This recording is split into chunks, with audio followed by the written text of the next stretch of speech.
So hey anime fans, the series name is What If Naruto Got Harem with Transformer Girl, so let's start the series. A month and a half had passed since I arrived at Konoha with the Akatsuki. A month and a half had passed since I had received my basic healing powers and discovered that Jashin, my twin brother and god of death, was also my husband. A month had passed since I had made my way to the land of snow, and a week had passed since both of my best friends, Cassie and Taylor, had been murdered by demons. 3 months had passed since I had been transported to the Shin after running for almost 5 more hours before I collapsed. Everyone claimed that I had become extremely ill and had hallucinated, but I wasn't so sure about that. I had made my way back to Konoha without sleeping, without resting, and without evening slowing down. Now, ever since yesterday, I had been in a new world, one that was so different from the last that my traveling companions were having trouble adjusting. This is so disappointing. Naruto yelled and threw the pencil he had been holding. It stuck in the wall next to the girl named Miko. I glared at him and walked to the wall to rip out the pencil. Naruto was yelled at by Bulkhead. What are you doing? You could have killed Miko. I sighed as I realized that, despite the fact that I could understand Naruto, Itachi, and Gaara, the Autobots, Jack, and Rafie were unable to comprehend what Miko was saying because she spoke Japanese. That's okay, Naruto, Miko said with a smile before pounding her fist into the palm of her other hand. Just don't let it happen again, I said with a head shake before returning the pencil to his hand. I continued, there is only so much time. Now, I want you to write your name one more time, in English this time. Then we can go to reading, I added. You only have 15 minutes left, then it's Gaara's turn to do this. This was only my first lesson, and I thought I was doing pretty well. It might have been because Naruto had already learned the alphabet and how to write his name. Bumblebee pulled in and opened one of his doors. Itachi stepped out and grabbed some bags out. The other door opened and Gaara stepped out with more bags. Itachi set his bags down the floor next to me and kissed me. Hey, I said and smiled, go try on your new clothes, I want to see you in them. Naruto looked over at the bags. There are a lot there, are there any for me? Yes, Gaara said as she gave him a few of the big bags. I grabbed the bags and pointed at the book he was reading. He sighed and looked down at the book. It was to help him figure things out, I said. Now, was anything available for me? I asked. Itachi handed me 2 extremely large bags. I pulled out a purple dress that was simple and elegant. I pulled out a black short-sleeved shirt, and I saw that there were lots more shirts. There were lots of blue skinny jeans. I glared at Itachi. He just wanted to see me in really tight clothes. I said, I'm going to go change, and carried a pair of jeans and a black t-shirt over my shoulder to the back of the base to change. I got out of the loose ninja pants and netted shirt and put on more comfortable clothes. I had some high-top black Converse, so I put those on and went to find a mirror. I was surprised to see myself because my hair had grown longer and my face was more angular. For the first time in months, I brushed my hair, put on some makeup, and rimmed my eyes with black and applied some light lip gloss. When I had deemed myself presentable in this world, I walked back into the front of the base. Hey, I smiled and twirled, what do you all think? I finally looked at them, and my jaw dropped open. Itachi had let his hair down, and he was wearing blue jeans that had some rips in them. Usually I thought that looked trashy, but of course Itachi was able to make it look classy. He was wearing a black button-up work shirt, and was wearing black dress shoes. I swear that I almost drooled. I looked over to Naruto. He was wearing an orange t-shirt and a pair of jeans. They were pre-faded and looked really good on him. His shoes were a black pair of Vans. I shifted my gaze over to Gaara. he was wearing a long-sleeved white shirt and jeans, he was wearing a pair of white high-top Converse. They had been talking amongst themselves, but then they finally noticed me. They all stared, even Jack, who had arrived sometime when I had been changing, stared at me. I coughed self-consciously. I pointed to Naruto. "Your time is up," I said, and then pointed to Gaara. "Your turn." He shrugged and sat down at the table. Itachi pulled me closer to him when I walked by and gave me a quick kiss. I laughed and went to tutor Gaara. I sat down next to him and showed him how to hold his pencil. I watched Itachi leave the room. I smiled and turned back to Gaara. "So anyway, I am going to teach you the alphabet." I looked up at Gaara. He was staring at me. "Yes. Is there a point?" he asked. "What?" I was genuinely confused. What was he talking about? "Why did you bring me here?" he asked me as he turned to look down at the paper. He said, "This is torture." He must have seen the look on my face that said WTF, because he looked over to where Itachi had exited. I looked over there too, but nothing was there. I sighed.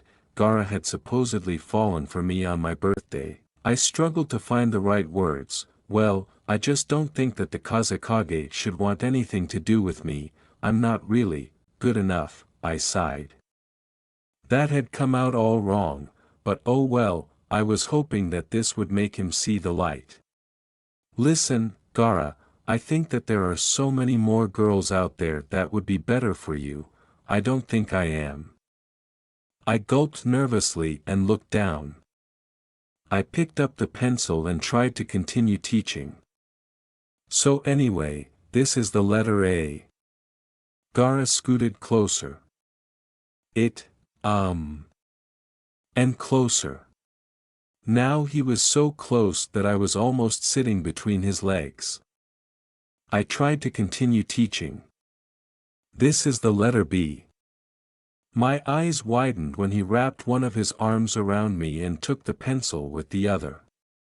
He started writing the alphabet and then other sentences. He said, "I studied this language when I had nothing else to do as a child. I do not have to learn this." I looked at him shocked, forgetting how bad it would be if Itachi saw us this close. "Then why did you let me tell you I was going to teach you?" I said. I looked at Gaara, then back at his girly writing, then back at him, and I couldn't help but giggle a little. He just shrugged his shoulders and looked at his writing, which was nicer than the writing of most of the girls I had known. Itachi was by me in a flash. He didn't even have to say anything to communicate what he was thinking. I rolled my eyes and stood up. "Itachi," I said and hugged him. I shot an apologetic glance at Gaara. Itachi glared at him and led me away, taking me outside. Gaara must have sensed that Itachi was coming, but he hadn't been quick enough to remove his arm completely. "What?" I said. "You know what," he quickly replied, "you're such a dork." I giggled, trying to lighten the mood. "Anyway, have you heard anything?" "Well, it seems that the humans have just met the Autobots, so I wonder where." He shook his head. "I thought about the Cybertronians and Decepticons we were going to have to fight." I trailed off and looked at the sky. I wondered what it would be like to fly. I closed my eyes and imagined myself flying through the clouds. I opened my eyes, preparing to go back inside, but I quickly saw that that would not be possible, at least not yet. I was flying. I looked down at the ground. I nearly threw up. I was miles above the base. Was this another one of my powers? It seemed that there was no end to what I was discovering about myself. I tilted and flew to the ground. I saw a flash out of the corner of my eye. I looked over and saw a jet. I did a flip, completely enjoying myself. The ground came closer than I anticipated, and before I could completely slow down, I hit the ground. I felt a few bones break on contact, but they healed quickly. The dust cloud from my landing obscured the agonizing sight, so I got back up and excused myself. As the dust cleared, I saw that everyone was outside. I laughed. The Autobots would have expected me to die for an impact like that. How could she have survived that? RC seemed frantic. In English, Gara said, "You need not worry, I have seen her survive far worse than this. She actually once survived having her throat slit," and the Autobots, Itachi, and Naruto all looked at him in surprise. I walked out of the dust cloud, still brushing dust from my new black shirt. "Don't ask," I said. Optimus Prime looked down at me with surprise. I still hadn't told them what I really was, I had just left it at my question. "Are you a devout Christian?" They hadn't known what I meant. Of course they didn't, so how could I convince them? So I guess it took them by surprise that I was able to fly and then crash. Hell, I was surprised about that, but then they saw me walk out of the crash completely unharmed. I held up my hand before anyone could ask me what had happened. I was glad that nobody pursued the subject after that. "I know what I need to do," I said with a smirk. I looked up at the sky. "I need to go find the warship." "We will accompany you," Optimus declared. I replied, "No, it would be best that I go alone," smiled at Itachi. "I'm small enough not to be noticed, and I'm virtually indestructible, as you all just saw," and looked at him. I could tell that he was putting every ounce of his strength into not saying no. "Okay, I'll see you guys later," I smiled and concentrated as I jumped and stayed in the air. I then flew away. I shot through the clouds to the spot where the warship was.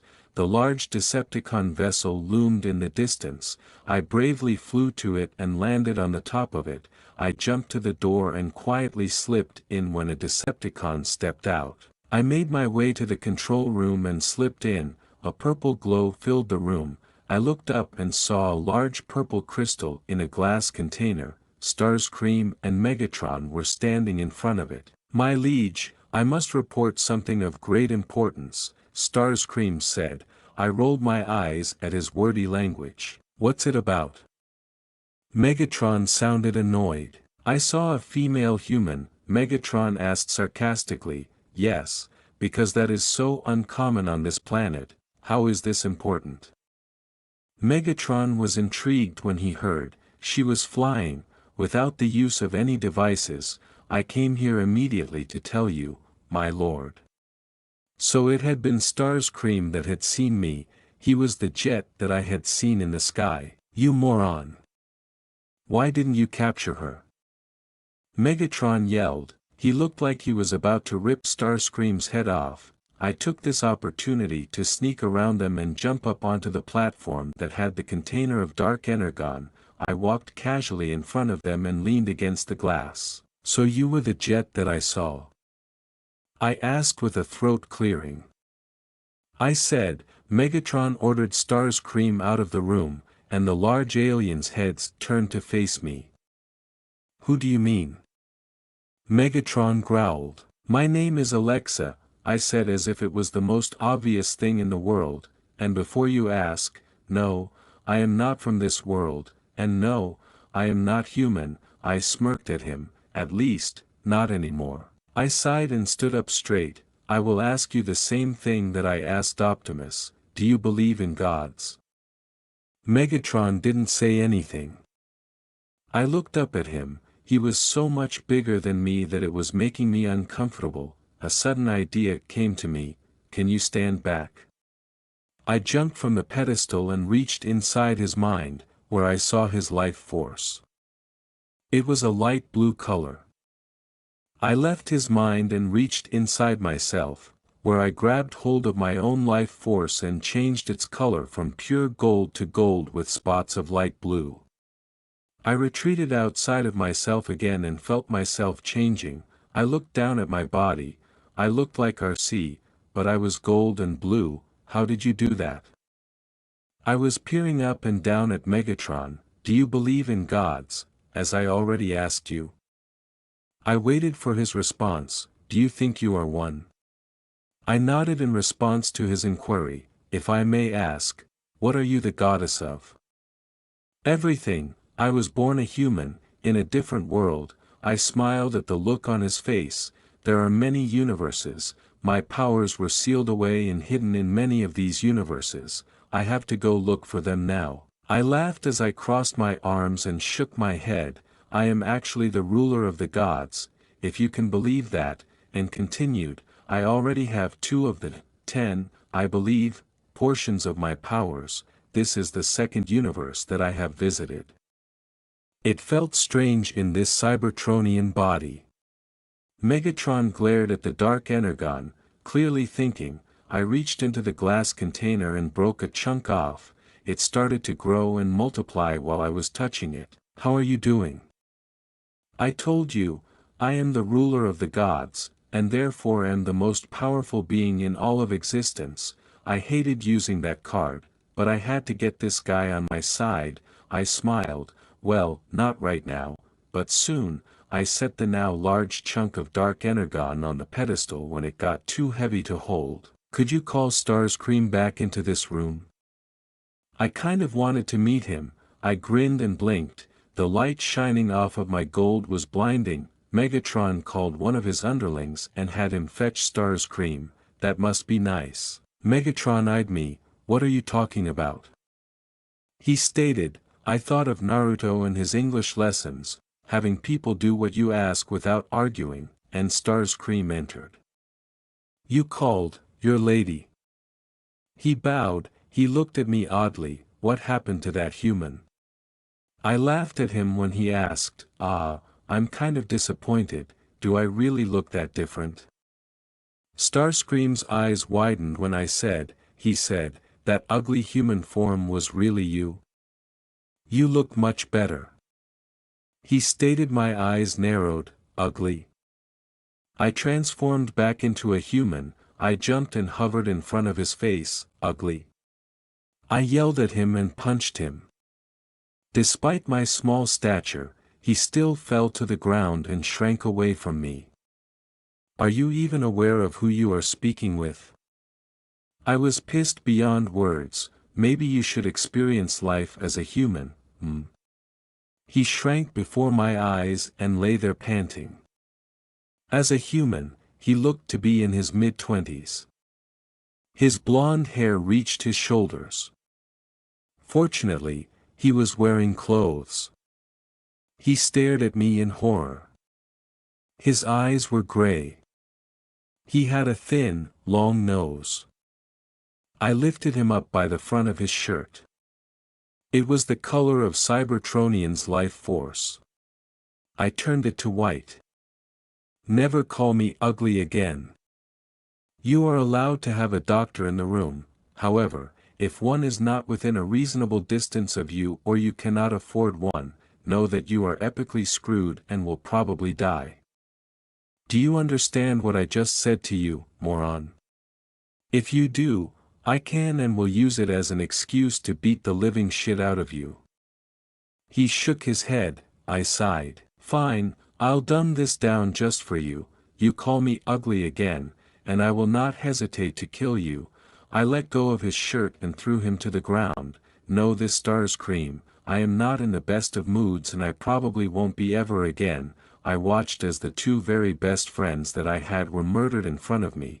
Don't piss me off. Megatron chuckled. You seem to take command very easily, he said. I'm afraid I have a new plan. My guess is that you won't work with the Autobots willingly. Can Optimus Prime be used? If only to kill him, he said, as if contemplating a great mystery. I said, that's what I thought. At that exact moment, a red bot, a blue bot, and a bot without a face entered the ship. They appeared surprised to see 2 humans inside, and the red bot grabbed his electric pole and pointed it at Starscream and me. Megatron ordered, stop, knockout. Anyway, as I was saying, I thought that you wouldn't have willingly agreed with working with the Autobots, so I have no choice. I was hoping to do this easily. I reached out to the 4 bots' life forces and turned their colors. they cried out as they shrunk down to human size. I know this is a bit of a shock. Deal with it. I looked the now human Decepticons up and down. Megatron had black hair that fell in his eyes, which were purple. He had an extremely muscular build. Knockout had bright red hair like Gara's, but his eyes were red. I thought of a red-headed Justin Bieber when I saw him. Breakdown, the blue bot, had hair so black that it shone blue. His eyes were a pale yellow. He could be a football player, I thought. I looked over to Soundwave. I was curious to see what he would look like. He was busy touching his face. I suppose if you don't have a face, it's kind of amazing when you get one, and I was amazed. His eyes were constantly changing color, going all the way through the rainbow before starting over again. His hair was white, falling in his new face quite attractively. I smirked and transformed myself into a Cybertronian. Now if you will excuse me, I said, and took control of the ship. I landed it on the ground near the Autobots' base. Now, everybody, off, I said. I was surprised that none of them had yelled at me or anything about turning them human. I exited the ship and turned human again. I checked to make sure that the others were following me. Knockout leaned close to my ear and whispered, "I feel awfully small," as I walked into the rock and the door opened. I strode inside and looked up at the Autobots. I rolled my eyes. "Who are these humans, Alexa?" Optimus said. This base was to be a secret. He looked annoyed. Miko, Jack, Raffi, Naruto, Itachi, and Gara let out gasps of disbelief when the majority of the Autobots cried out. They were shrinking just like the Decepticons had. Miko was yelling at me, and Jack and Raffi rushed over to the Autobots. "Well, you're going to hate me even more when you find out who they are, but first," I held up a finger. "Well, what have you done?" asked the now human Optimus as he stood up and looked at me.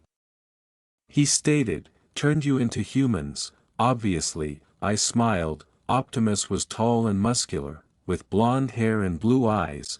RC was also blonde, but she had brown eyes. Bumblebee had dark blue eyes and black hair. He looked like he was only in his teens. Bulkhead was broad and muscular, with dark green eyes and brown hair. Ratchet looked like one of those really old, really nice doctors that didn't have unique features. His hair and eyes were both a dull brown. Jack stared at RC. "Oh, for goodness sake," I thought, "he's starting to crush already." I rolled my eyes and started to speak. "There is a reason that I turned you guys human." I looked down, feeling kind of bad. I went to the Decepticon war ship to try to convince them to work with you guys peacefully. I looked back at Megatron and company. Realization dawned on the Autobots' faces. Anyway, I figured out that I could do this whole changing race thing to myself, so then I tried it on them and it worked. Megatron said that he would never work with you, so I turned all of you into humans so that you will learn to get along. They all asked, "What?" at me. "It's a good idea," I declared. I crossed my arms. Both groups of Cybertronian-turned-humans glared at me. I shrugged. "So, you will all learn to get along or I will beat the living shit out of you, won't I, Starscream?" When he cringed away from me, I cruelly smiled at him. Naruto laughed. "What had gotten into you, Alexa?" He laughed and said, "Maybe it's just the fact that I'm back in clothes that I am used to and I feel like nothing has really changed since I left home. I was like, really evil back a few months ago, you know, before I met you guys." I rubbed my hands together and laughed with him. My expression turned sad. "Before I had to grow up," I said. "I don't know, I'm just in a particularly evil mood today." Gara asked, "So are you going to teach them to write in English, too?" after a brief moment of silence. My eyes grew wide. "Shit. I had set up a chalkboard in the base, hoping to teach aliens how to read the English language. Sounds easy, right? 'Cause aliens are supposed to be really smart, right? Wrong. He had been whispering something to Breakdown while I was teaching, and the pointer I was holding flew toward Knockout. And the thing I had used for a pointer was a kunai. It caught on his shirt and pinned him to the wall without hurting him. I walked over slowly, pulled the kunai out, and grabbed the front of his shirt. I pulled him close and said menacingly, "Do you want to be on my bad side?" I narrowed my eyes and was about to say something when he pecked me on the lips. I stood there speechless and then let go of his shirt. I reeled back and punched him in the face. I should have known by now not to take a man's mischievous smile as a joke. He flew back and hit the wall. A small indent was left when he got up. He rubbed his cheek, but he just kept on smiling. "The hell, you stupid Cybertronian bastard. Lie down." He pointed to his nose. It was gushing blood. He wanted me to heal it. Miko leaned over to Naruto as I smirked. "No, you have to deal with that until class is over. She is really scary. I wouldn't want to have her as a teacher," she said. Naruto shrugged. "Alexa is really tough. We once went on this mission, and a zombie almost bit her friend, Taylor." I saw Naruto's eyes turn sad. I was once again reminded that I was not the only one that was hurting from my friends having been murdered. She just yelled at it to stop, and it stopped. Miko looked so excited. None of the others knew what they were saying, other than Gaara and Itachi, because they were speaking in Japanese. Zombies? Miko looked at me. I sighed. "Definitely not as exciting as you would think," and added, "One even slit my throat. They are incredibly intelligent for dead people." I was looking at the sea humans, Cybertronian humans, and they all cringed at what I said. I looked at them with a dead stare because I was in such a bad mood this morning and had had a nightmare about that night again. You want to know what that zombie said to me, right before he was going to kill me? They just looked at me with a bit of fear in their eyes. The only ones with a different gaze were Optimus and Megatron. I zeroed in on them. I will never forget what that man said to me. He said that he didn't like to take big bites, that it was too messy, that he liked his food to be already cut up. I went back to chalkboard and began to write some words. "Memorize these. They are basic." I walked out of the room, but not before I saw Gaara and Itachi share a look, one that said they were worried that I was losing it. Maybe I was. I sat down on the top of the rock formation. I just wanted to be alone right now. Acting happy and perky all the time were just not working. I couldn't do it anymore. I just felt empty inside. I missed Cassie, and I missed Taylor. Nothing was going right anymore, it seemed. I laid down on the rock, hoping against hope that something good would happen, that maybe one of them would just magically show up. I looked up at the blue sky. I pointed at it. "Stupid sky, why do you have to mock me? Why doesn't it rain? Why can't you send out a lightning bolt to kill me or something?" I began to scream as the sky remained unchanged. The wound in my chest that had opened up as I watched my friends die widened in agony. Within a few seconds, I was standing. I tried to stop the pain by pressing my chest against something, but the pain made me fall to my knees. Why now? I pondered. I wept incessantly, and nobody bothered me because they were aware that they should not. I started to calm down, the pain subsided, and I slowly got to my feet. I didn't want to go inside yet. I wanted to just sit here and think, but sometime that night, while I was still holding myself together with all of my strength, it started to rain. I cried even harder, but I couldn't fall apart. And I thought about retarded stuff. Really, I knew I had to do something to cheer myself up. I thought about flying. It had been so much fun, but I knew it had to look odd, so I thought of something that would solve that problem. I reached into myself, into my golden life force, and made a small adjustment. I felt something tear from my back. It made me scream, but then the pain was gone. I shook myself and made my way back inside. I looked at myself in the mirror, having encountered no one on the way to the space that was to be my room. I slowly got spread the additions that I had made to my own body. I stared at them in wonder. I ran my finger again the tip of one, wondering at the softness. And then Miko walked in. She saw me and her jaw dropped to the floor. "You have wings," she squeaked. "Yeah, I just had some Red Bull and Walla." "Wings?" I made a joke. She cautiously approached me, asking, "Can I?" "Yeah, go ahead," I said. She touched my new wings and I shivered. It felt so odd having wings and even odder having someone touch them. She suddenly was running out of my room. I raised my eyebrows and realized that this was not going to remain a secret. "Check out Alexa." All over the base, I could hear Miko screaming, "She looks like an angel." I sat on my bed, rolling my eyes, and arranged my hair so that it fell over my shoulders. I had expected the wings to be heavy because they were so big, but they were so light that I almost forgot they were there. Itachi was the first one in. He took one look at me wings and swept me into his arms. I laughed and he kissed me. The rest of them crowded into the room to see me kissing Itachi, and then their eyes landed on my wings. I heard gasps. I petted the soft white feathers. I let others pet the feathers. It was actually getting kind of annoying. Finally, everyone had had enough with looking at my wings for the night. Itachi prepared to go, but I held on to him. "Please stay with me tonight," I pleaded. "I need you, so don't go, please." He smiled softly and sat on my bed with me. I laid my head on his shoulder and fell asleep. I laughed when I saw Itachi sprawled out over the bed the next morning, so I got out of bed and shook out my wings.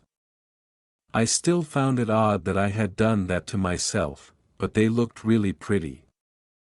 I decided to wear the purple dress today because it had a back that was low enough to not touch my wings. I had ripped the shirt that I had worn yesterday when I made the wings. I brushed my hair out of my eyes and sighed. This was all so troublesome. To paraphrase Shikamaru, I plastered on my smile again and walked out to the front of the base. The sea humans were already all there.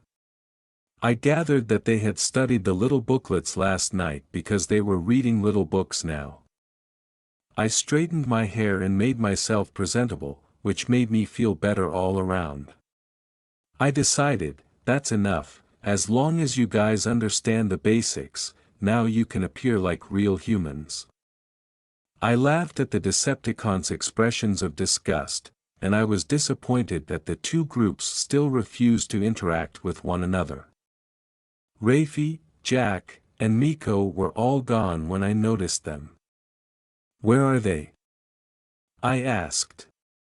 After pointing this out, I inquired. "School," was the curt reply. I shook off the depressing thoughts. "So, knockout, I wanted to apologize for losing my temper yesterday and throwing a pointy object at you. Just please, don't do that anymore." And I said, "Oh, school."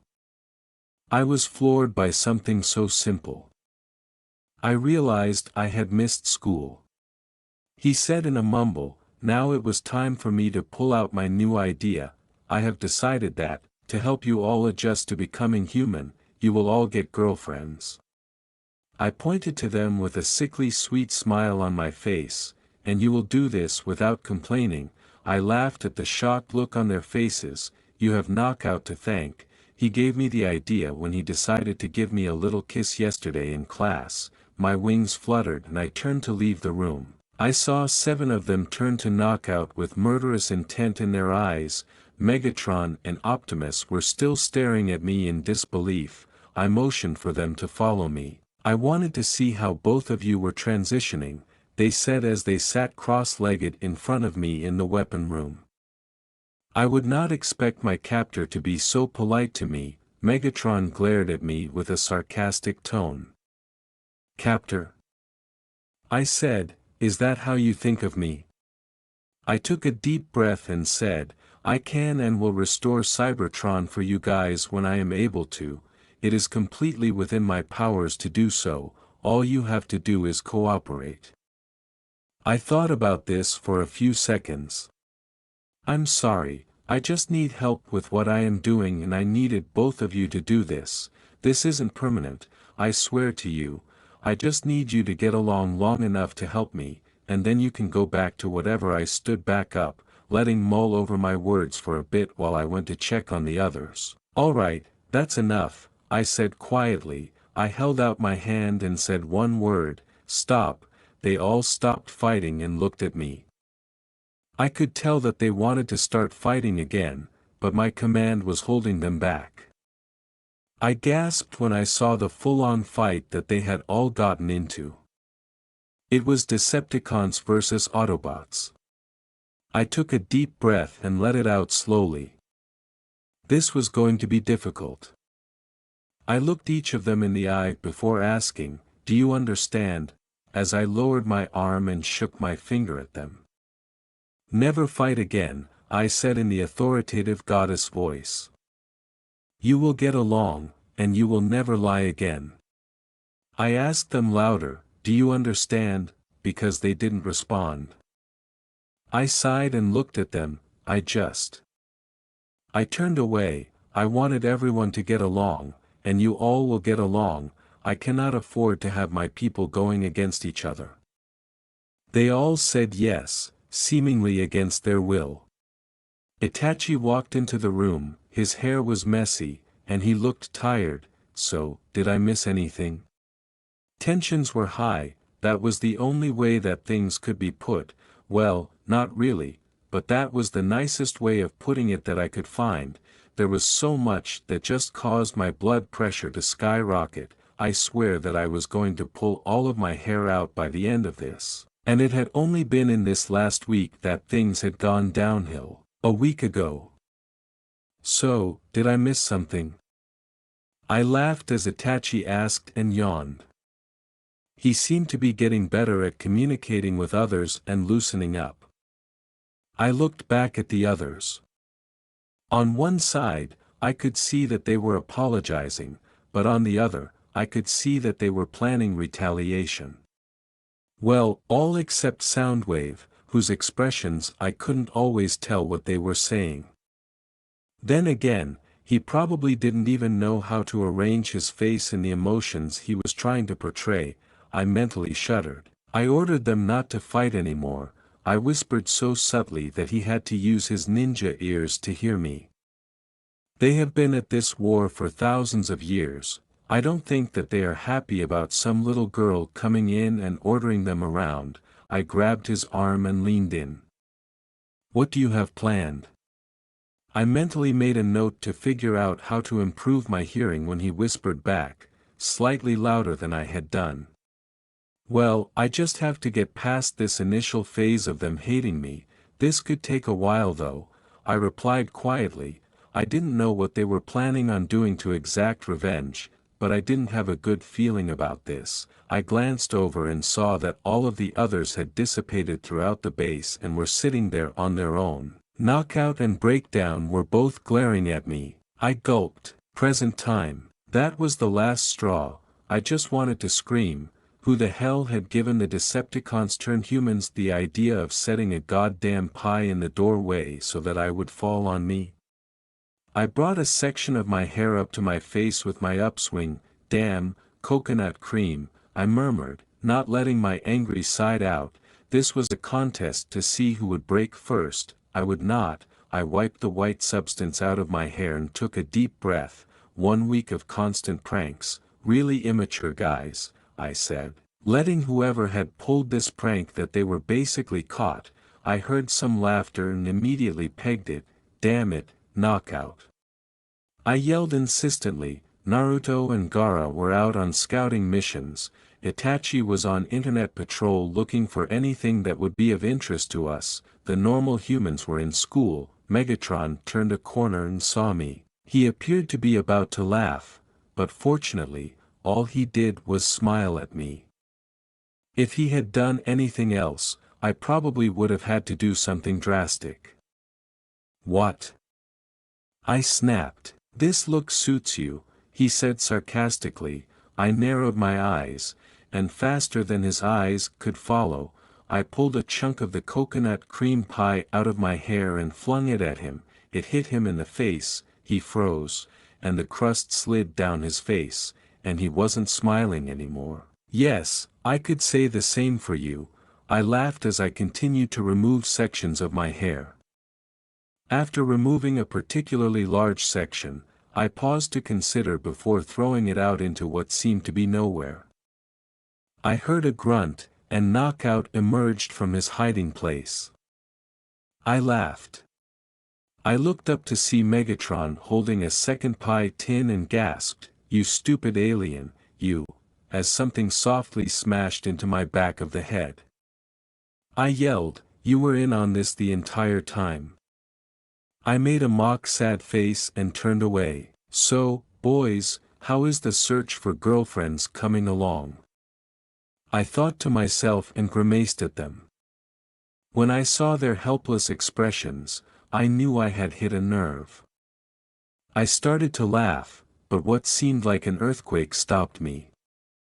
"What was that?" I was asked. "I have no idea," I said. I walked to the entrance to the base and looked around.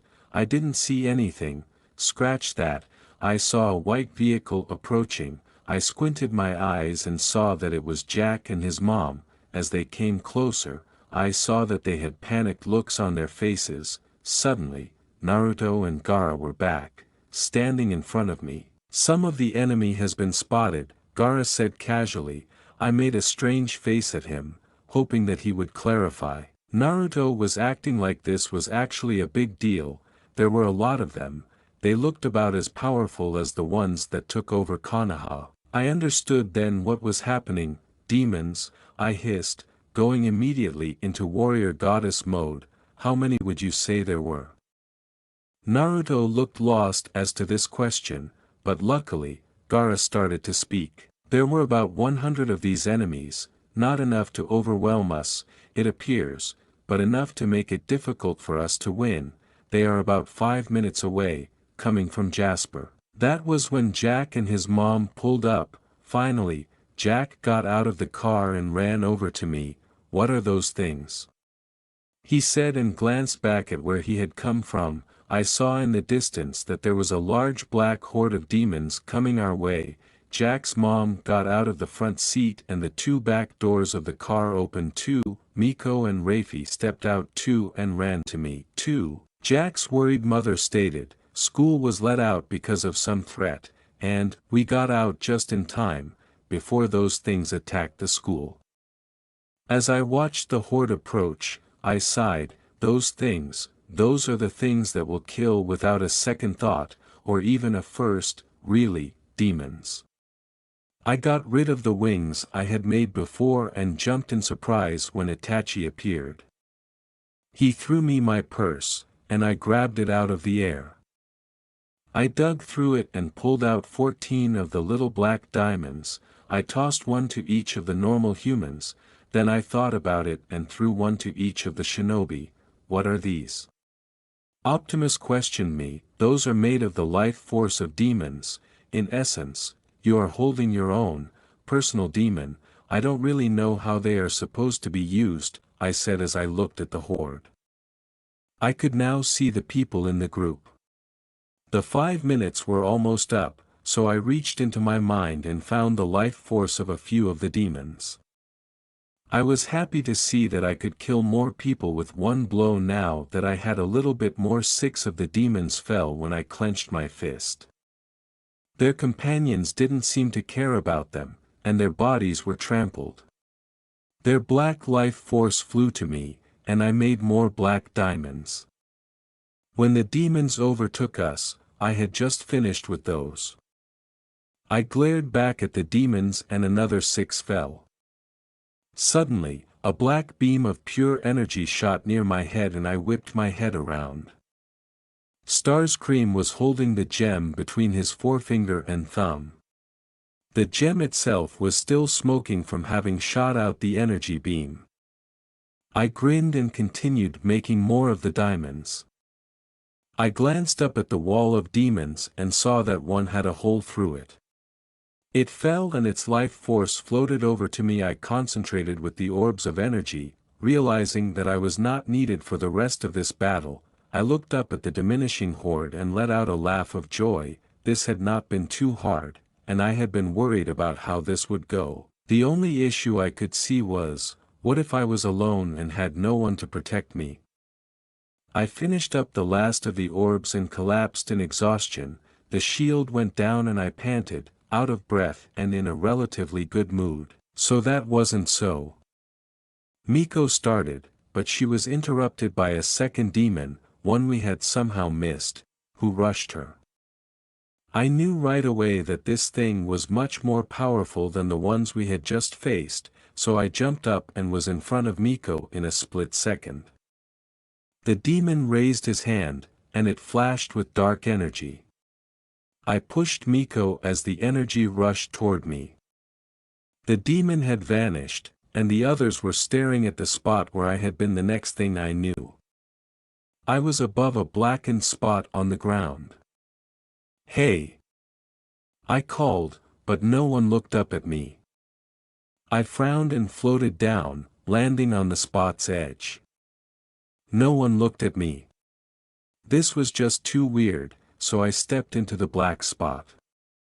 I watched in surprise as the ashes started to move and start to form into the shape of a human. I gaped in horror when I saw that it was my own body that was being formed. When it was finished, I cautiously walked toward my body and reached out. After that, I came back, blinked, and looked at my friends' faces. "So," I said, not knowing what to say, "what do you say when you just came back from the dead like I just had?" I hadn't expected the outburst that happened after that. That was amazing. It started to hurt my head. Optimus and Megatron shared a look, and I knew what was about to happen. I really don't know what happened, okay? There was a lot more that I couldn't really make out. I felt myself start to go off balance. Then, I don't. I pitched to the side and closed my eyes. I landed on the ground, and sighed. I batted whoever's hands attempted to pick me up. "Leave me be," I mumbled. "You have no idea how stressful and tiring it is to die and then come back to life in the same day." I then fell into a pitch-black world.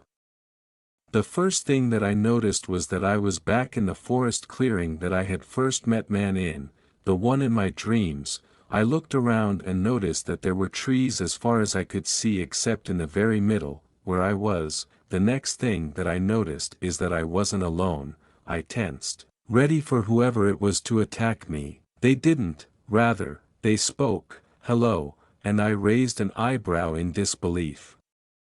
This was a new person, and I could tell by its voice that it was female. I blinked my eyes, trying to make out any features, but I couldn't see past the girl's shadow.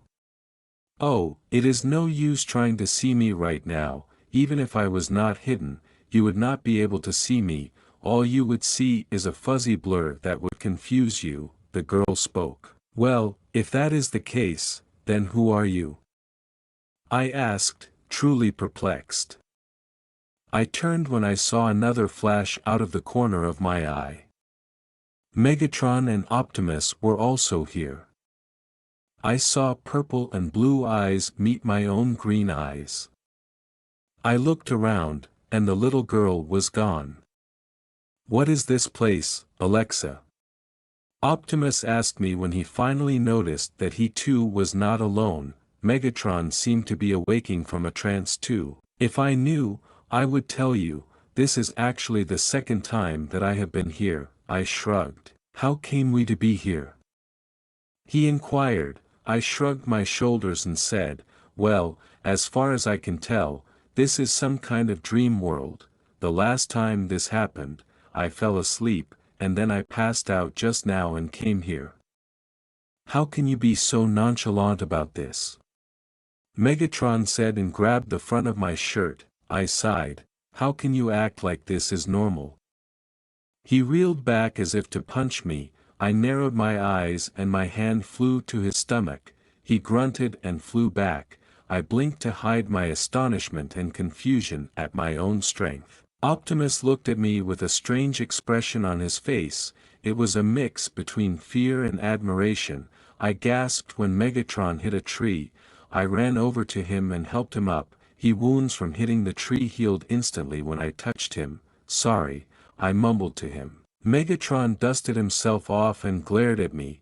I glared back and mumbled about saying I was sorry and that I didn't need his crap in the first place. I continued to explore the surroundings, oblivious to what the other two were doing. "There is something that you need to talk about with them. That is why you were brought here again." A voice floated through my mind and I jumped. The other two looked at me like I was weird, and I just shrugged. I didn't want to have to tell them that I was hearing voices now, too, on top of all this weirdness. I don't think that they could take any more of it. I rolled my eyes. "I'm not just any old voice though." I jumped again, but this time I had made a little squeaking noise. Megatron and Optimus looked at me again. I furrowed my eyebrows in frustration. "Okay, strange voice inside my head, what do you want and who are you?" Such classic questions, I never get tired of them, really. Just answer the damn question. "Oh, yes, well, as for who I am, I really wonder what kind of memory you have because really, you just met me." "Oh, so you're the little girl that was creepily stalking me from the shadows? If you put it that way.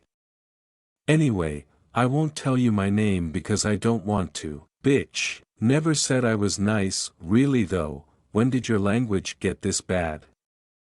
"What do I want, then? Shouldn't you know this already?" "Oh, yes, because it makes absolute sense to ask a voice in my head what I wants when I already know exactly what it wants in the first place." Words hurt, you know, that was so uncalled for. So are creeper voices that aren't real, but they still find places to appear, right? Moving forward, the problem is that this is your mind. Wait, so I'm in my mind, speaking to a person who is in my mind inside my mind. This is perplexing, and I'm going to have a headache. Only to you, I'm just doing this because I don't want those other two to know about me. Oh my God! I yelled out loud. Megatron and Optimus jumped guiltily when I yelled. I stared at them suspiciously. "What were you two doing?" I asked. They didn't answer, so I continued with what I was saying. "This is my head, guys." I yelled, "This is what my mind looks like." I was super happy and excited, didn't really know why. Guess it was just one of those random discoveries that makes people happy. Optimus didn't really seem to care really. It was Megatron's reaction that surprised me. "Your head?" He looked around at everything then back at me. No wonder it seems so empty. I gaped at him, wondering what the hell he had just said to me. It finally struck me what he had told me and I saw the sky above flare red for a moment. "Asshole," I mumbled and continued to glare at him. Optimus watched the sky with interest. "You are so weird. Are you not a part of me, right? So what does that say about you? Wow, you really are somewhat intelligent. Did you figure that out all on your own?" Your sarcasm deeply hurts me. No need to get so snippy now. Yes, I am a part of you, but I can't really tell you who I am or anything right now. The only way you can get to know me for real is if your soul is forced out of your body without your body being destroyed. Well, that sounds basically impossible. It's not, you see, there is this world where that can happen. How is it that you know this while I don't? Cause, I sighed in frustration and rubbed my eyes. So does anyone know how the hell we get out of this place? That was the last I got from the girl. After that, she didn't say a word. We were hoping you would have the answer to that, Optimus told me. So is that the reason you guys looked at me like I was all guilty? Is it because you were talking about me? I smirked. Or was it because of something else you were doing? I raised an eyebrow. My vision went black once more, and then it cleared as soon as the blurriness had come, and I was lying on the ground and looking up at Itachi. They looked away in embarrassment. They were about to say something else to me when my vision went blurry. I could see that they were also struggling with something. Is she awake? I overheard a person ask. Yes, I'm awake. I said and sat up. Itachi put a hand on my shoulder to stop me from standing. What happened? You passed out and we haven't been able to wake you up for the past 2 days, RC said. I craned my neck to look at her. 2 weeks? I asked, amazed. It only seemed to be a few minutes. What did? Knockout asked. I cringed and laid back down. One of the other two was going to say something about this. I refused to. It was Megatron who ended up telling them. We were unconscious too. Yeah, you had us worried, Breakdown said. He was a big softy under his tough exterior. I had found out. You had every reason to worry, Megatron said. I rolled my eyes. Stupid. We were apparently inside of Alexa's mind. Oh, don't be a baby, I yelled at him. My eyes widened when I heard my stomach growl. Yeah, even random parts of my body agree. I blinked and then looked up at Itachi. He was looking down at me with concern in his eyes. Naruto appeared in my peripheral holding a bowl. I made you ramen, he stated. He, too, had worry in his eyes. Did you cook? I swore that my eyes almost popped out of my head. Are you sure that you didn't accidentally make some sort of strange poison that looks like ramen? Naruto laughed as I eyed the bowl suspiciously. No, I know my ramen, I've already had some anyway. We can die together if it is poison. I took the bowl and downed the noodles in a couple of seconds. How much did you make? I inquired. I don't know, there was this big pot, so I filled it. He flinched when I thrust the bowl at him. He slowly took it and went somewhere to fill up the bowl again. He came back and I downed the entire bowl again in record time. He held his hand out to take the bowl again, but I grabbed his hand instead. Please help me up. He helped me stand up on 2 shaky legs, much to Itachi's disapproval. I then had him lead me to where the food was. So how many bowls have you had? I asked him. I haven't had any yet, he said. I gasped. He flashed to my side and held his hand out, looking for what was wrong with me. I frowned at him. While we were alone in the kitchen, I began, you know Naruto, I'm not fragile, you don't have to worry over me. He looked at me and shook his head. I guess so, you're just so. He measured with his hand how tall I was, then looked down at me. Tiny, he finished. He grinned at me. I glared at him and shoved the bowl into his stomach. He made a small poof sound, then grabbed the bowl when I dropped it. Ah, what was that for? He asked me. I said as I sat on a counter, that was for calling me tiny. Now, I want you to eat 2 bowls of ramen so that we're even. Then we will have an eating contest. And if you say no to that, I'm going to show you just how easy it is for this tiny person to kick your ass, I said. You just signed your death certificate, nobody eats more ramen than I do, he chuckled and pointed at me. You signed your death certificate when you made fun of my height, I said. You have no idea, Blondie. In the back of my mind, I wondered what the others were doing without me. Stupid tall ninjas, you are so on, he said, and filled up his own bowl. He swallowed it in one gulp and got another one. We should make a bet. Definitely, I said and tapped my chin. If I win, you have to run through the streets in your underwear and sing. He choked on his second bowl of ramen. When he swallowed it all, he yelled, What? You heard me. Fine, if I win. He stopped and thought for a moment. I caught an evil gleam in his eye. If I win, you have to break up with Itachi and be my girlfriend. It was sort of like a sport. There were spectators on either side of us. One certain silent Decepticon stepped forward and set 2 bowls on the table. My opponent and I stared each other down. This is bowl 3 for both of us. The one to eat the most bowls of ramen will win, I stated again. just for the audience. I just smiled and waved at Itachi, who was standing in a corner away from everyone else. He glared back at me, and I sighed and thought about what had happened just a few minutes earlier. "This will not end well, Alexa," Gaara said. I stared in silence at Naruto. "What did you just say?" He smirked at me and patted my head. "If you take back yours, I'll take back mine." "Never," I said, and I ran to tell the others about the contest. If I didn't win, I wouldn't get to see Naruto make himself look even more stupid than he already did, and I wouldn't be able to break up with Itachi. "Hello, guys."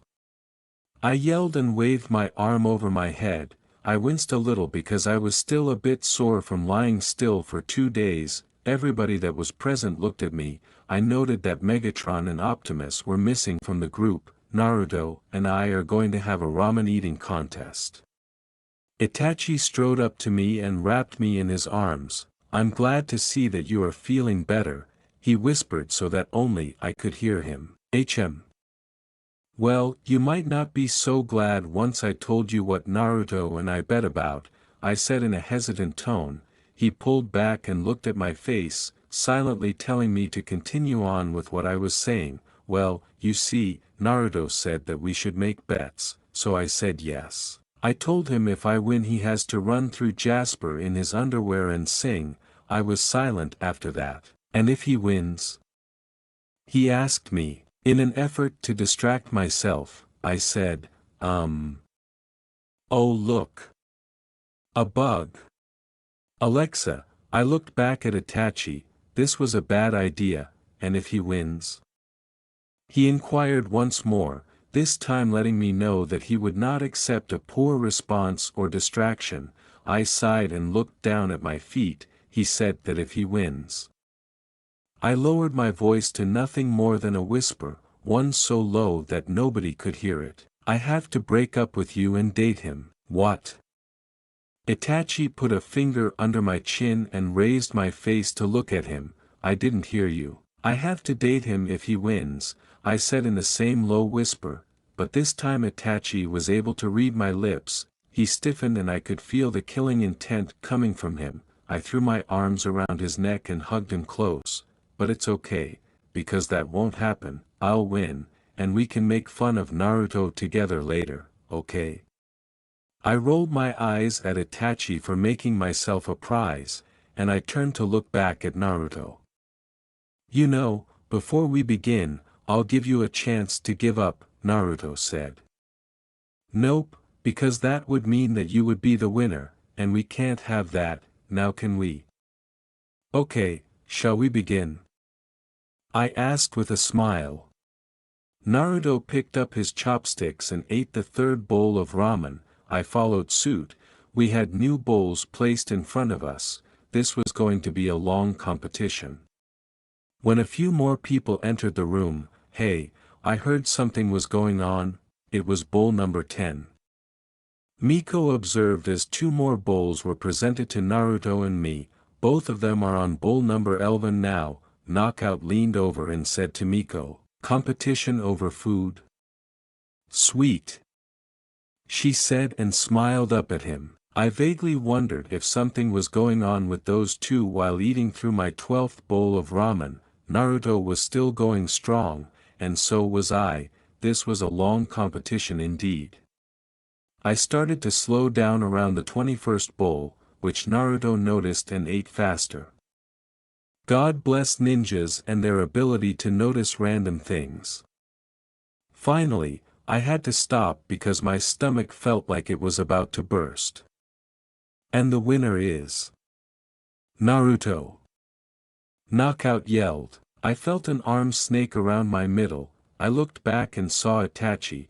He was glaring at Naruto. He flung me over his shoulder and ran like a bat out of hell. I didn't know where we were going, but Itachi got there fast. He sat me down and waited. Within a few minutes, Naruto appeared next to me. Because I wasn't paying attention, I yelled and fell when he did. Itachi began, "This bet you made." "Listen, I know it's not exactly fair, so I called it off, but I will settle for a kiss, Naruto said, grinning from ear to ear, as he looked at me. You spent way too much time with that pervy old man, Naruto, I said and stood back up. Itachi seemed to have relaxed a bit, but he was still tense. I will leave, he said. Don't be mad, Itachi, I said and hugged him. I'm the moron who agreed to this whole thing in the first place. Actually, I was the one who thought of having the competition. He made fun of my height. I pouted. Itachi seemed to lighten up at my attempts. He repeated, I will leave, but this time in a much more jovial tone, and then he vanished, leaving me alone on an abandoned rock formation in the middle of the desert with Naruto. This was a bad situation. Let's get this over with already, I grumbled and crossed my arms. He leaned down and kissed my forehead. Okay, that was your kiss, let's go, I waved my hand around. I turned around and looked up at Naruto. Wait. Naruto said quickly, we should stay here for a while to freak him out. Something clicked in my brain, this was all a prank, wasn't it? I got my answer in the form of a very large grin. I punched his arm. You jerk, you could have told me and I could have made it a bit more dramatic. I grinned back at him, so how long do you think we should wait here? About 23 minutes, I laughed and patted him on the back, long enough for his imagination to go wild. I knew that I liked you, this is the most fun I've had while smiling in a long time, I said. You can have fun without smiling. This isn't funny, Naruto, I said, but couldn't help but laugh at him and his antics. I stopped laughing as I felt my cheeks get hotter. He saw the blush and started laughing so hard he fell down holding his sides. No, it is absolutely hilarious. You're so mean. I crossed my arms and sat on the ground next to him. Suddenly I was thrown on my back and I felt Naruto's hands in my hair. What are you doing? I yelled. He began to tame my hair. You have to look panicked, pervert. You jerk, I thought you were going to hurt me.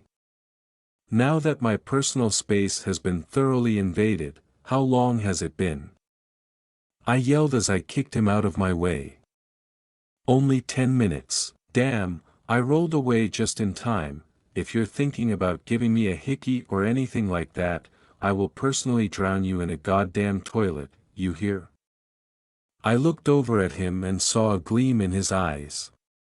I sat down and relaxed, making sure to keep an eye on Naruto. Finally, I decided that enough time had passed. Let's go. I got up and dusted myself off. Just as I was standing up straight, I was tackled to the ground again. Naruto said, there, now everything looks perfect. I looked down at myself and saw that my clothes were a little ripped, but I didn't have any cuts. What the hell? I said, whatever, I don't even care anymore. I climbed onto his back, and we traveled back to the base. He wouldn't let me get off of his back, and carried me into the base. Itachi was sitting there waiting for us. When he saw me, his eyes widened. What were you doing? He spoke to Naruto in a dangerous whisper. Nothing, he said and smiled, setting me down. She just fell, that's all. I blushed, promising to kill Naruto later for including me in this at all. It was all a bad idea. I sighed and hung my head in mock embarrassment as Itachi's eyes narrowed dangerously. Then Naruto suddenly burst out laughing. Okay, maybe I tackled her. Oh my god, this guy had a death wish, you. Itachi sounded like he couldn't believe what he was hearing. I whipped my head around to look at Naruto. He had a big, stupid grin plastered to his face. I warned, Naruto. This was getting a little out of hand. And her hair is really soft, Naruto said with an even wider grin, and Itachi appeared to be about to kill Naruto. I'm going to put an end to this before you lose your head. Naruto looked a bit disappointed, but Itachi looked surprised. Naruto is a jackass. I didn't do anything with him other than talk, really. I could see the tension start to ease out of his shoulders. This moron, sorry Naruto, tackled me to the ground so that it would look like we did something, and he messed up my hair. So, yeah, it was a prank, even with the bet. I wish he had told me before it happened so I could have made it a little more dramatic, but he didn't think to do that. When we came to a stop and we were back on the plateau, Itachi set me down and fell to his knees in front of me. I was shocked, and I closed my eyes. I was suddenly swept up and carried away. I'm sorry, I didn't anticipate how much this would upset you. I suppressed my words when Itachi said, "Quiet, I love you Alexa, I thought that you were lost, I don't understand," I whispered. "But you're still there, that prank just showed me that," he said, pulling me to my knees. "You are still you," his lips touched mine, and I tasted salt. I realized I was crying. "Alexa, Alexa," he repeated my name repeatedly like it was a chant. I declared, "I love you, Itachi." Itachi slipped his hands under my shirt and held the bare skin of my waist.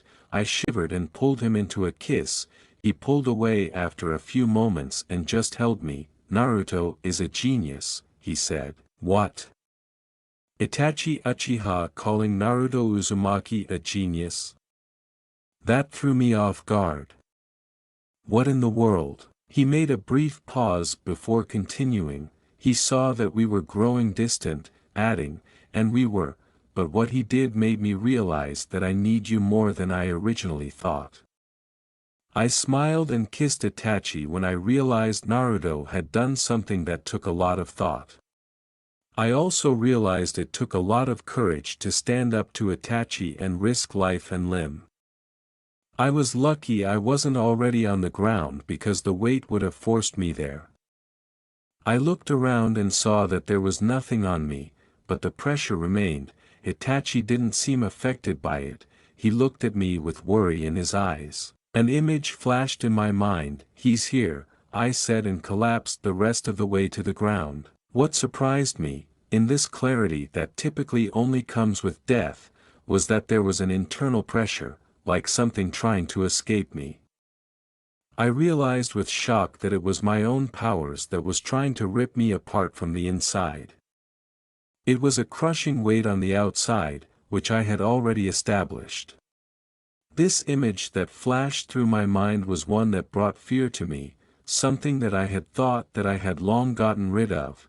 It was a demon, it was him. I didn't know what he called himself, or what he had against me in the first place, but I knew him. He was the one that had plotted my down throw with that other man. This demon was here to kill me. I sat on the ground, gasping for air. Itachi was doing something, I didn't know what, I couldn't really tell. The demon was trying to kill me. He was forcing my soul apart again. I also failed to win. You know who I am, don't you? When I finally craned my head enough to see them, I saw the white-haired man and another man next to him with black hair, toned and tall. Is this a demon? I struggled to move to see where the noise was coming from. I thought, he doesn't even look that creepy, like the other demons. You're. I tried to say, but it came out as a croak. He chuckled and waved his hand as if to apologize. "So sorry, how foolish of me to expect you to be able to talk with so much pressure on you. Don't worry, you won't have to worry about it much longer," he said with a maniacal smile and a hand raised. "My partner has not disposed of you like he should have, so I came to deal with you myself. Now, shall we end this?" I closed my eyes. They seemed to have appeared as soon as Itachi had left. Why had Itachi left? Probably to get help. My mind was getting so fuzzy, my body was so light that I felt like I was floating. He was crushing the life out of me and tearing my soul apart. And just as suddenly, the pressure stopped, I could move again, and I sat up. Naruto and Gaara and Itachi were all there guarding me, and a shield was up. I stood up and faced the people that had attacked me. I don't know what you people have against me, I stared at the white-haired man. Other than the fact that I believe in free thought and you don't. I focused as I held up both hands and pulled at the demon's life force, but it wouldn't move.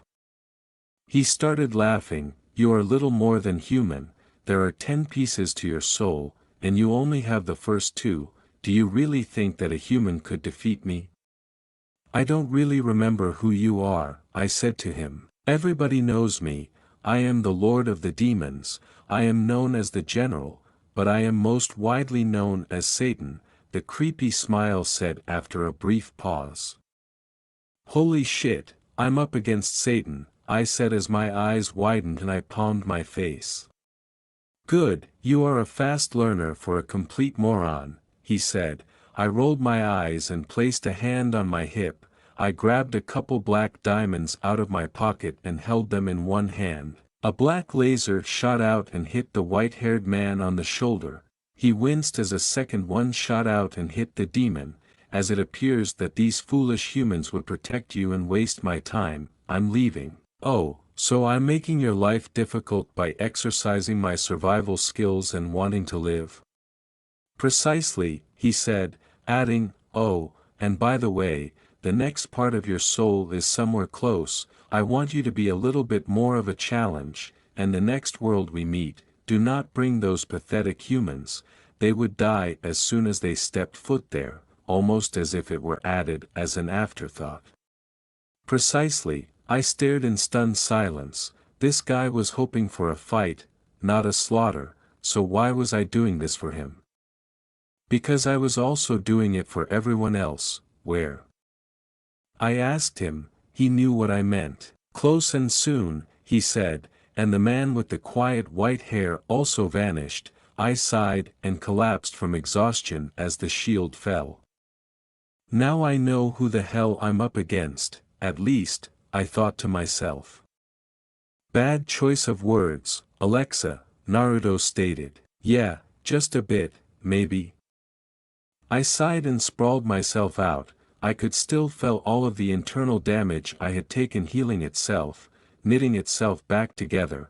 I have never felt anything like that, I said, and shooed away the people that were trying to fuss over me. I'm not a fragile little doll, you know. That thing nearly killed you, Gaara stated. Yeah, we saw you disintegrated, and then you came back, you passed out, but that's beside the point, Knockout added to the conversation. The point is, Gaara said, is that no matter what happens to you, you always make it through, so what happened this time?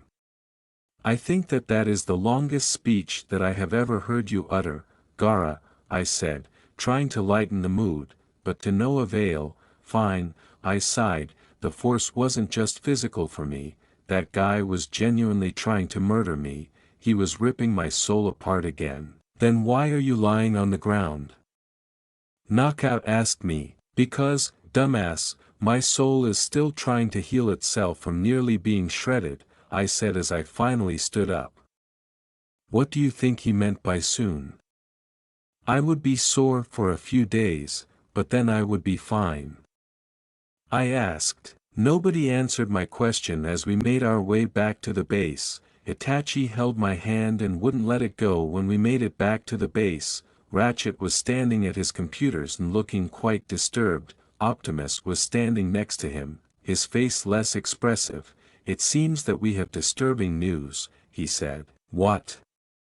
I asked, my voice serious. It seems that the massive surge of energy that was let off earlier woke up something that was lying deep within the earth, like something dug its way down into the earth. I asked. No, it's much worse than that, Megatron's gravelly voice said from behind me. Listen to this, Ratchet said and played an audio track. It was just a bunch of steady thumps, that is a Cybertronian heartbeat. In the earth? So what's the big deal? I asked, confused. This thing has already started causing earthquakes and natural disasters, he replied. Then why don't we just dig this guy out and tell him to go?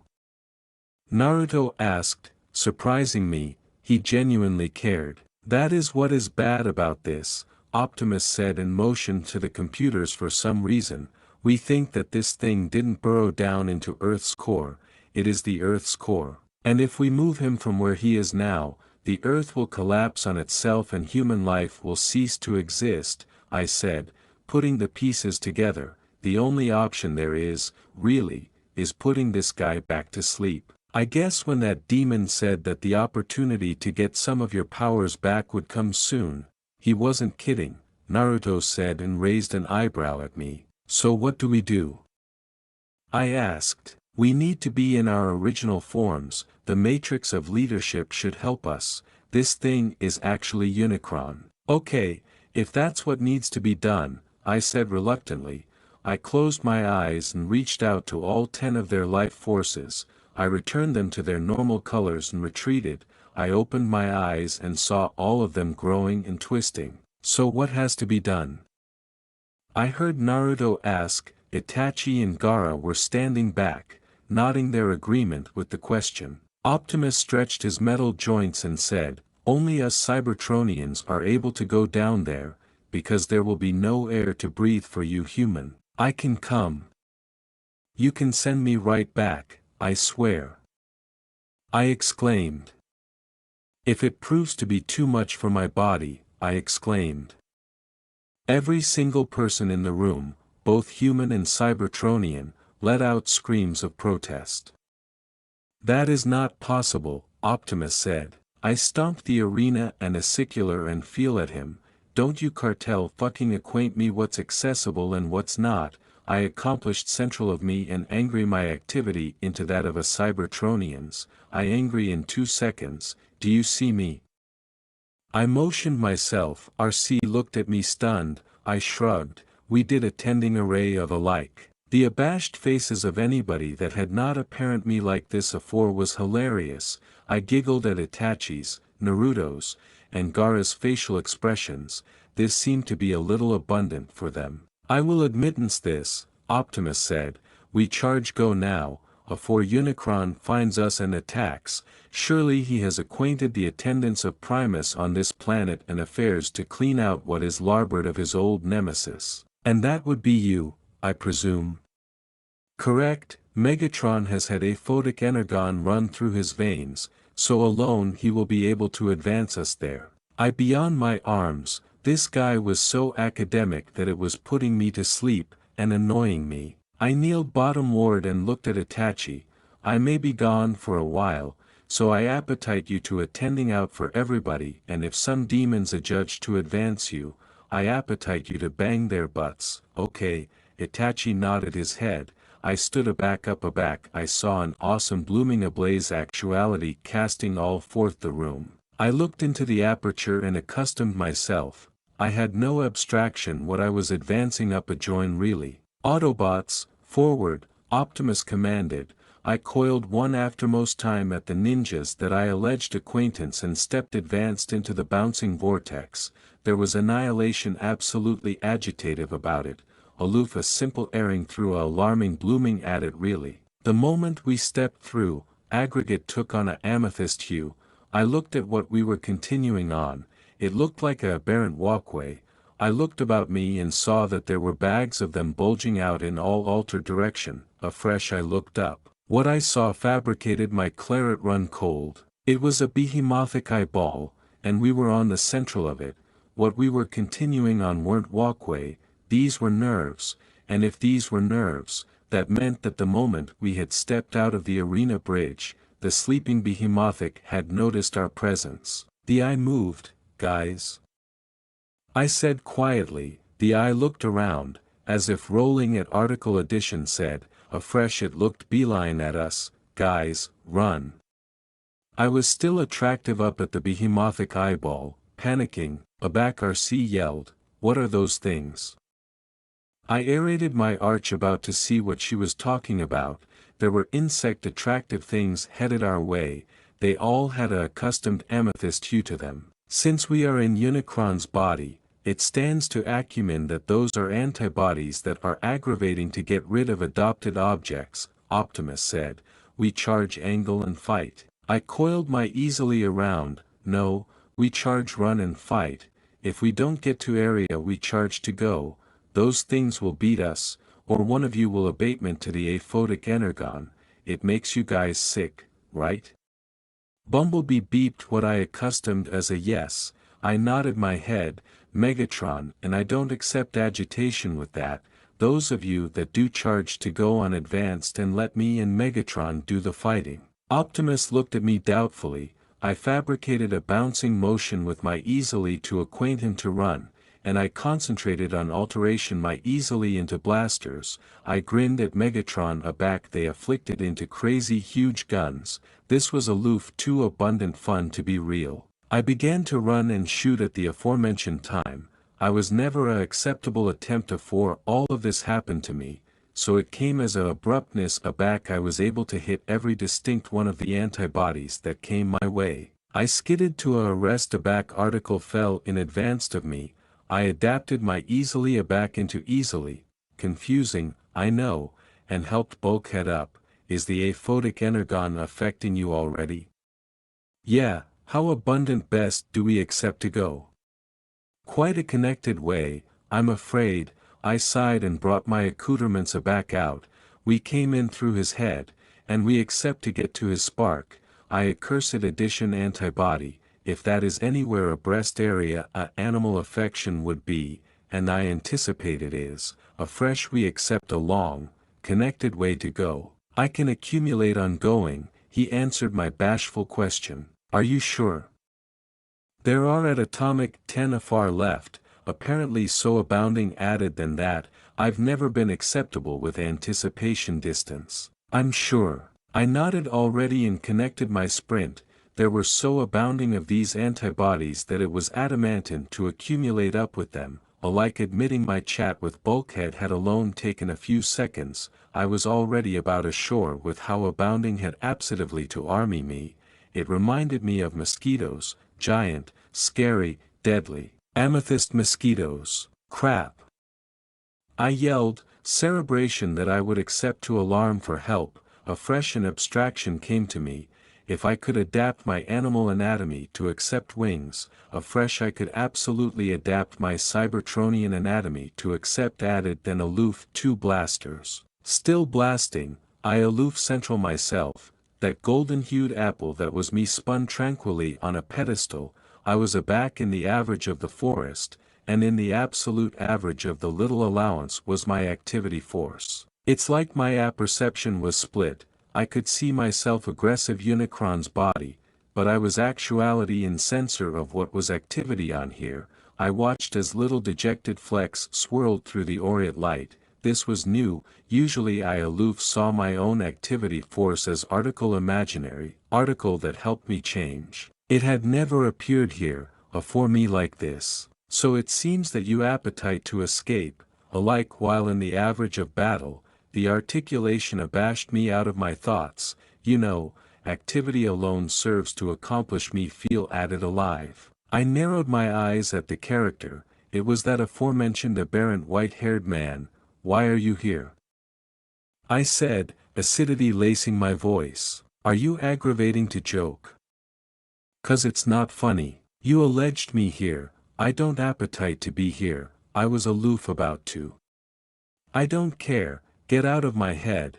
I did not alarm you, or whatever added lie you adeptness appetite to acquaint me. I was briefly absent by myself, acquainted how one of the antibodies had about run me through. I befuddled off the blackballed aberration to apprehend the end of a sentence. Should apperceive that, what? I stared at him and afresh shaking the aback of my head. I didn't apprehend a chat you aloof said. You are an careless brat. I try to accord you some advice, and you absolutely abstain me. I was distracted. I yelled, it's not absolutely affable to do that. I befuddled my arch and absentatively to abstain him again. I absolved up to the aureate ablaze and affected it. I bankrupt my eyes in anticipation about accepting blasters on my shoulders. I opened my eyes aback. I heard a crackling noise. My easily were glowing. I bankrupt off acquaintance with the ablaze and stepped back. I relaxed, alive that I was able to activity the masses better. A movement bent my eye, and I saw the white-haired man active beeline at me. I narrowed my eyes. No, not at me. I abashed and flung myself at him. I smacked into him and threw him on the ground. Stupid bastard, what were you doing? Aggravating to advance my activity force. That was the idea, yeah, he said with a beam on his face. He stood up and faced me. I was already afresh reminded of my abbreviate stature. I threw a punch. You brainless ass, why would you alike do that? He blocked the aboriginal punch, but I threw addition appropriate away. It bent him off guard, and he channeled a back to the ground. Why would anyone in their appropriate apperception alike assignment with the absolute affliction of activity and order? I said, apropos to the awful-ass man that was the lord of the demons, order. His amusement beatific chills up my spine. I backed up a step. You absolutely anticipate of yourself as powerful, don't you? He stood up again. You are little added than human, and your adeptness to dispense activity force is your alone weapon. If that bootless you, afresh you would be defenseless. Do you absolutely accept that you can do annihilation account doing? What the hell are you activity on about? He laughed again. As anon as you change a back into a human, that's it for you. You won't be able to transform yourself or dispense any added activity force for absolutely a while. Look, he gestured to the aureate light. I aerated my arch about and gasped. There was a connected attenuate pull abashed out of it. I approved to ability for it, but the man chock full me. If you try to cull it out, afresh you will die. You accept to delay for it to accomplish its way out on its own. Too bad. You accept to apprentice an absolute angry accomplishment now. I glared at him and began beat from my own mind. Suddenly, I was aback into the activity at hand. In the time that I had been mentally away, we had accomplished the aperture into Unicron's atom chamber. Megatron affected the doorway. Answer that Unicron's anatomy wouldn't avert a joint itself or something. I wasn't absolutely advantageous attention. I was too afflicted about what had aloof occurred. The aperture opened and I absently stepped through. I looked up in shock. There was a behemothic bouncing accumulation of amethyst activity amphibian in the air in the average of the room. So you accept assuredly come, creator, a behemothic articulation boomed, and in the attendance of an adherent of Primus, a face formed in the amphibian energy. Megatron and Optimus looked at me strangely. I shrugged, and afresh addressed Unicron. Why do you alarm me, creator? Do you not alike apperceive the admeasurement of your own power? His articulation boomed and echoed off of the bank of his atom chamber. I alone took an additional to apprehend the irony of his articulation advancing from the sphere. Aback he was active in the arena and couldn't alike use his mouth. No, I accept alone aloof amorphous the adventure to regaining my admiral and my memories. I absolutely that actuality academic was apparently the best anatomy of action. You are the creator. Of what? I'm aloof declared to booty affliction of all that is, I'm not. You are earlier than time itself, you created Primus, and you created me. I looked aback at Megatron and Optimus is shock. Now that I anticipation of it, it did accomplish sense. I aloof hadn't anticipation of it. I am abashed that I don't remember. I befuddled my head. How did addition acknowledge aback they accept aloof been told that not alone are they the adjudicator of the universe, but that they absolutely fabricated the cosmos to activate with? It's adamantine to blanket my arch around. You're my master, ask and it shall be accustomed to you, the booming articulation said. All that I ask is that you go to Betty Bye and leave this planet that you are at the centermost of in peace. I will never go back to sleep, this I cannot accept by, the booming articulation yelled. Optimus ran advanced and opened his chest, the arena started to shake, dejected a blaze floated from Optimus's chest, and it overtook the purple. The aftermost words of Unicron were drowned out by the loud abolition babble of the explosion. Afresh all of the ablaze shut down, and the allowance fell into darkness. I absolved up to the bend of the pit, and I saw a glow amethyst bedrock at the bottom. I jumped off the bend of the pit and landed at the basal with grace.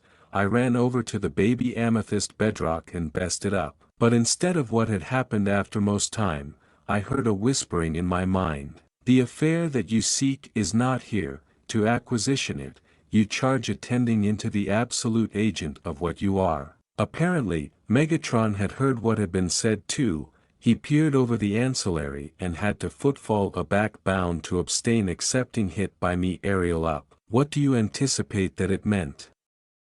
Megatron said, I don't know, but how awe-inspiring that it said, what, instead of, who, what do you think?